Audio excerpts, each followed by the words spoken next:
안녕하세요. 통일연구원의 최규빈이라고 합니다. 오늘 강원 통일교육센터에서 개최하시는 열린 통일시민 강좌에 제가 한 파트를 참여할 수 있게 돼서 매우 기쁘게 생각합니다. 오늘 제가 말씀드릴 주제는 남북 SDGs 협력과 추진 과제라는 제목인데요. 그 지속 가능 발전 목표라고 하죠. 그 SDGs라는 것에 관한 이제 국제적인 관심이 매우 높습니다. 대한민국도 여기 동참하고 있고요. 제가 나중에 말씀드리겠지만 이제 북한도 이 국제사회에서 함께 추진하고자 하는 지속 가능 발전 목표에 북한도 동참하고 있습니다. 그러니까 이런 차원에서 사실 지금 남북 간의 상황이 굉장히 엄중하고 북한에 대한 인도적 지원이나 개발 협력이 쉽지 않은 상황인데요. 이렇다면 이런 상황에서 과연 그 지속 가능 발전 목표라는 것이 이 한반도에서 어떤 의미가 있는지, 또 남북한이 이런 SDGs라는 프레임워크를 가지고 함께 고민해 봐야 할 부분들이 있는지에 관해서 조금 살펴보는 시간을 갖고자 합니다.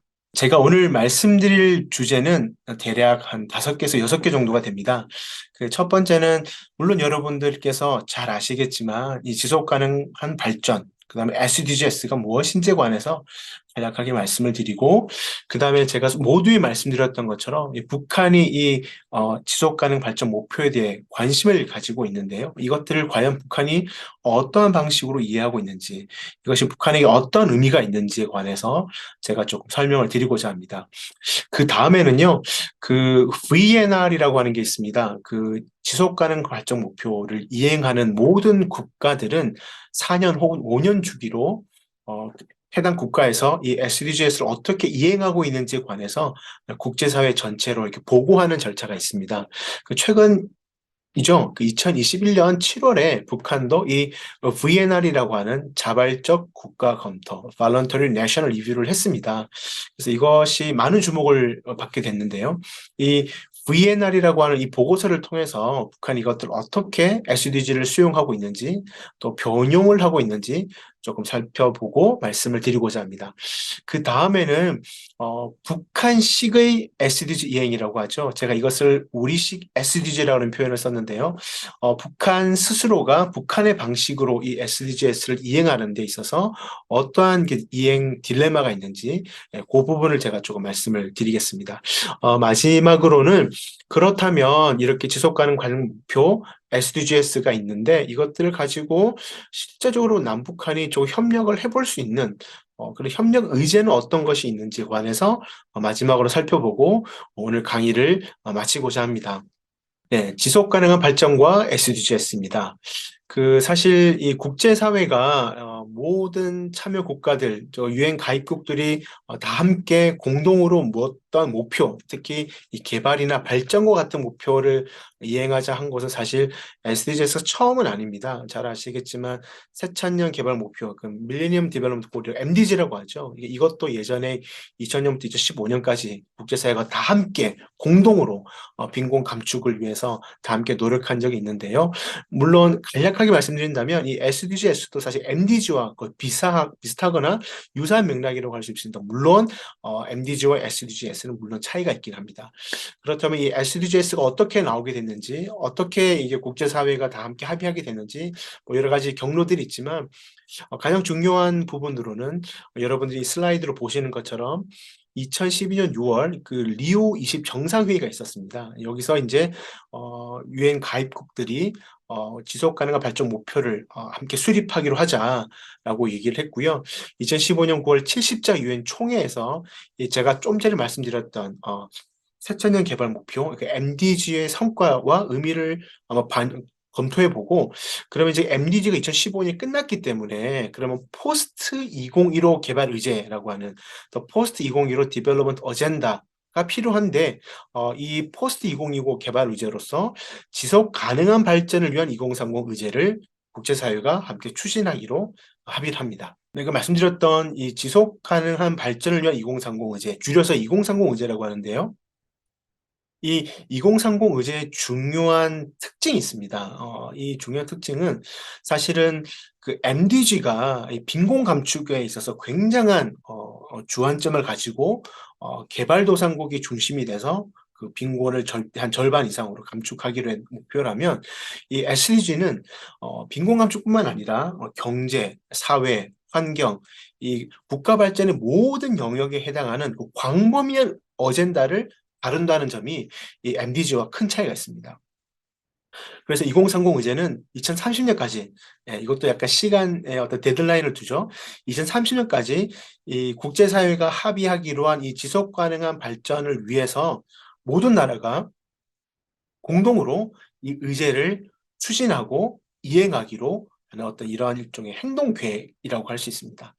그래서 이 지속 가능 발전 목표 SDG는 총 17개 목표가 있는데요. 이 17개 목표가 사람, people, 번영, prosperity, 환경, planet, 평화, peace, partnership 이라는 총 5개 5P라고 합니다.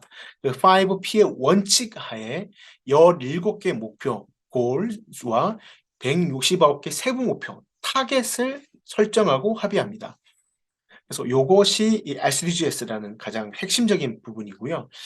이런 어떤 17개 목표와 169개 세부 목표를 이행함에 있어서 중요한 3가지 원칙을 국제사회가 합의하고 정리합니다. 첫 번째가 Human Right Based Approach라고 합니다. 그러니까 인권에 기반한 접근 혹은 인권에 기반한 발전을 위한 접근이라고도 할 수 있는데요. 그러니까 모든 이 17개 목표에는 이 인권의 가치가 기반이 되어져야 한다는 점입니다. 두 번째 목표는 Leave No One Behind. 이것이 굉장히 유명한 이제 캐치프레이즈라고 할 수 있는데요. 아무도 뒤에 처지지 않게 한다. 아무도 소외되지 않게 한다. 이것이 가장 이 SDGs를 이행하는 이 UN 어젠다에 있어서 많이 알려진 어떤 캐치프레이즈이기도 하고 프린시플이기도 합니다. 제가 아까 말씀드렸던 MDG와 SDG의 중요한 차이점이 있는데요. MDG는 저개발 국가에 많이 포커스가 맞춰졌습니다. 그러나 이 SDGs는 어떤 빈곤의 감축이 절대적으로 필요한 어떤 저개발 국가뿐만 아니라 선진국도 다 함께 이행을 해야 한다는 겁니다. 그렇기 때문에 선진국과 개발도상국 혹은 저개발 국가가 다 함께 이 빈곤과 발전을 위한 어젠다에 함께 노력한다는 의미가 있기 때문에 아무도 뒤에 뒤처지지 않도록 한다라는 이 두 번째 원칙이 굉장히 반영이 되어 있다고 생각하시면 됩니다. 세 번째는 Gender Equality and Women's Empowerment라고 합니다. 이렇기 때문에 이게 어떤 성적 평등, 성평등과 여성의 역량 강화가 이 지속가능 발전 목표에 골고루 이런 이 원칙에 기반해서 이런 어젠다들이 세팅되어 있다고 생각하시면 됩니다. 그래서 좀 3가지 원칙이 있다고 말씀드렸죠. 그래서 인권에 기반한 접근, 그다음에 아무도 뒤처지지 않도록 한다. 그다음에 성평등과 여성 역량 강화. 요 3가지 원칙에 기반해서 총 17개 목표와 169개의 세부 목표가 확정이 되었습니다. 이것이 제가 좀 전에 말씀드렸던 5P와 17개의 어떤 목표, goal과 그 목표에 대한 간략한 설명이 있는데요. 첫 번째가 빈곤 퇴치입니다. 이 빈곤의 퇴치는 사실 어떤 개발학이라든지 어떤 빈곤의 문제에 있어서 가장 핵심적인 부분이죠. 온 인류 사회가 최소한의 빈곤의 이 문제에 있어서는 좀 극복과 해방을 해서 살아야 된다. 특히 극단적인 빈곤 상황에 있는 많은 저개발 국가와 저소득 국가에 있어서 이 빈곤을 종식시켜야 된다는 것은 굉장히 중요한 어젠다인데 이 SDG 첫 번째 목표가 바로 이 빈곤을 퇴치하겠다라는 목표입니다. 두 번째는 기아가 종식되어야 된다라는 부분인데요. 이 빈곤의 문제에 있어서 빈곤의 문제는 물론 기아로 무조건 다 환원되는 건 아니지만 어떤 뭐라고 할까요? 이 굶주림을 극복하고 굶주림을 탈피하는 것이 사실 빈곤 문제에서 굉장히 중요한 부분이기 때문에 이 기아의 종식이라는 것이 SDGs 두 번째 목표로 설정되어 있습니다. 이제 세 번째가 이제 어떤 극단적인 빈곤과 어떤 굶주림을 극복하면 그 다음에 부각되는 물론 연관되어 있긴 하지만 이 건강에 관한 부분입니다. 그래서 모든 연령층이 건강한 삶을 보장하고 웰빙을 증진하겠다. 이 세 번째 건강과 웰빙 의제가 매우 중요하고요. 그다음 4번이 교육에 관한 부분입니다. 그다음에 5번이 양성평등, 모든 여성과 특히 여아에 관한 어떤 권익이 신장돼서 이 양성평등을 달성하는 부분이 이 5번째 목표이고요. 그다음에 7번째, 물론 6째 부분도 있습니다. 말씀드리겠지만 이 7번째 부분이 깨끗한 에너지에 관한 부분이에요. 이 7번, 8번, 9번, 10번, 11번이 이 번영과 관련된 부분인데요. 그렇기 때문에 제가 여기에 이제 표현을 했습니다. 그래서 모두를 위한 적정 가격에 신뢰할 수 있고 지속 가능하고 현대적인 에너지에 대한 접근이 보장되어야 된다는 것이 이 깨끗한 에너지에 관한 부분이고요. 그 다음에 8번, 9번이 좀 경제에 관한 부분입니다.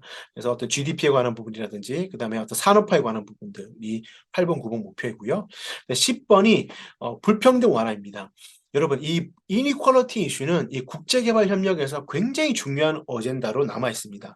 마치 최근에 저희가 기후위기, 어떤 기후변화에 관한 의제에 굉장히 많은 노력을 함께하는 것처럼 이 불평등 완화 이슈가 여전히 그 기후변화와 마찬가지로 굉장히 중요한 어젠다인데요. 이 각 국가 내의 어떤 여러 가지 불평등뿐만 아니라 이 국가와 국가 간 이제 어떤 국제사회에서 여러 가지 불평등을 감소시켜야 된다. 아주 중요한 의제로 남아 있고요. 이것도 SDG에 포함되어 있습니다. 도시와 주거지에 관한 부분이 SDG 11번, 11번이겠죠. 포함되어 있고요. 그 다음에 환경에 관한 부분이 있습니다. 이 사실 지속가능 발전 목표는 이 경제, 사회, 환경 이 세 가지가 굉장히 상호 의존되어 있고 함께 발전해 나가야 된다. 그러니까 경제 성장만 이루어지면 안 된다. 경제 성장과 더불어서 어떤 공정한 사회, 그다음에 어떤 지속 가능한 환경 이것이 함께 고려되어야 된다는 것이 이 SDGs의 굉장히 중요한 철학이고 밑바탕인데요. 그래서 환경에 관한 목표들도 배치되어 있습니다. 6번이 깨끗한 물과 위생, 줄여서 식수위생이라고 하는데요. 그래서 깨끗한 물에 대한 이용이 가능해야 된다라는 부분이죠.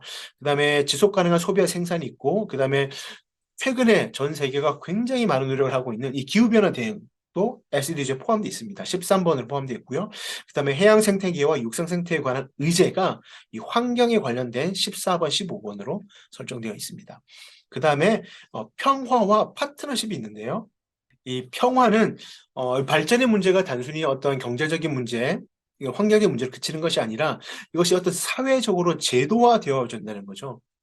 그래서 지속 가능한 발전을 하기 위해서 이 사회가 얼마만큼 평화롭냐, 얼마나 포용적이냐, 얼마나 책임성이 있고 포용적인 제도를 가지고 있느냐에 관한 부분입니다. 이것이 평화라는 16번으로 설정되어 있고요.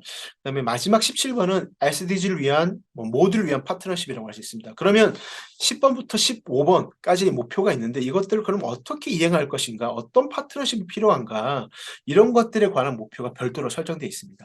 그래서 1번부터 15번까지, 그러니까 빈곤퇴치부터 육상 생태계까지가 좀 구체적인 의제에 관한 목표라면 이 16번 평화, 17번 파트너십은 이 1번부터 15번 목표가 이행되기 위해서 어떠한 환경과 제반 여건이 필요한가에 관한 목표라고 생각하시면 됩니다.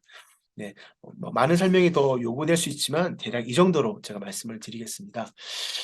이 지속 가능한 발전 목표가 나오게 된 그 배경들에 대한 이해가 좀 필요한데요. 이것은 사실 조금 이론적인 부분이기 때문에 제가 자세히는 말씀드리지는 않겠습니다. 제가 앞서서 부분적으로 말씀드렸던 부분이 있고요. 근데 제가 왜 이것들 굳이 말씀을 드리냐면 이 지속 가능 발전 목표, 그러니까 이 지속 가능성 혹은 지속 가능 발전 이 개념 자체가 어 그냥 나타났던 것이 아니라는 거죠. 물론 SDG 1번부터 17번을 이해하는 것도 중요하지만 이 SDG라는 이 지속 가능 발전 목표가 나오게 된 그 어떤 역사적이고 이론적인 맥락이 존재한다는 의미인데요. 제가 가급적 간략하게 좀 말씀을 드리고 넘어가고자 합니다. 어 좀 쉽게 제가 말씀을 드린다면 이 우리가 흔히 보통 경제 성장이라고 하는 이 어떤 저개발 국가나 어떤 저소득 국가가 발전하기 위해서는 당연히 경제적인 번영과 경제적인 성장이 반드시 필요합니다. 뭐 대한민국을 봐도 마찬가지였고요. 저희가 한국 전쟁 이후로 이렇게 산업화와 민주화 그 과정을 거치지 않았습니까? 그래서 이 사실 산업화 혹은 어떤 경제 성장이 되는 게 굉장히 중요한데 국제사회가 사실 제2차 세계대전 이후로 많은 어떤 경제 성장을 위해서 많은 노력이 있어 왔습니다. 근데 이 경제 성장을 위한 발전에 몰두하다 보니까 이것이 여전히 한계가 있었다는 거죠. 이 경제 성장만 목표를 해서 발전을 생각하다 보니까 많은 어떤 과도한 어떤 개발주의라든지 불평등한 발전이라든지 이 경제 성장은 충분히 이루어지고 있는데 이것들 때문에 어떤 측면은 기후변화일 수도 있겠지만 빈곤의 문제가 해결되지 않고 환경이 굉장히 악화되는 부분에 대한 어떤 집단적인 반성이 있었습니다. 그래서 이 단순히 소득의 증가가 되는 것이 어떤 나의 포켓머니나 어떤 국가와 공동체의 소득이 증가하는 부분이 발전과 어떤 개발은 아니다라는 게 깨우침 혹은 반성이 있었던 거죠. 그래서 개발의 초점이 어떤 경제 성장에서 인간의 어떤 기본적인 필요와 capacity라고 하죠. 역량이 확대되는 것이 발전이다라는 어떤 국제개발 협력 혹은 그 개발학 분야에 있어서 집단적인 어떤 이해와 어떤 반성이 있어 왔습니다. 그렇기 때문에 경제 성장뿐만 아니라 어떤 사회적인 공정성, 그다음에 환경과 문화가 서로 존중되고 이것들이 상호 의존되어 있다라는 이제 인식이 시작된 거죠.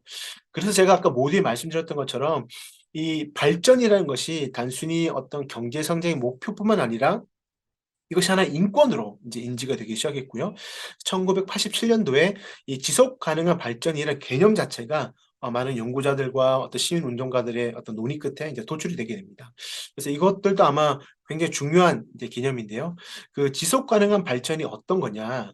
그 미래 세대가 그들의 필요를 충족할 수 있는 능력을 저해하지 않으면서도 현재 세대의 필요를 충족하는 발전이라고 Our Common Future라는 아주 중요한 보고서에서 이 지속 가능한 발전이란 이 Sustainable Development라는 개념을 합의하게 됩니다. 이러한 개념들이 논의가 되고 합의가 된다는 것 자체가 전 세계 차원에서 이 지속 가능한 발전이라는 중요한 의제에 대해서 서로 이해하고 필요하다라고 인정하게 되는 거죠. 이런 맥락들이 있고요. 그다음에 저 90년대로 넘어와 보면 UNDP에서 이제 휴먼 디벨롭먼트라는 것을 얘기하게 됩니다.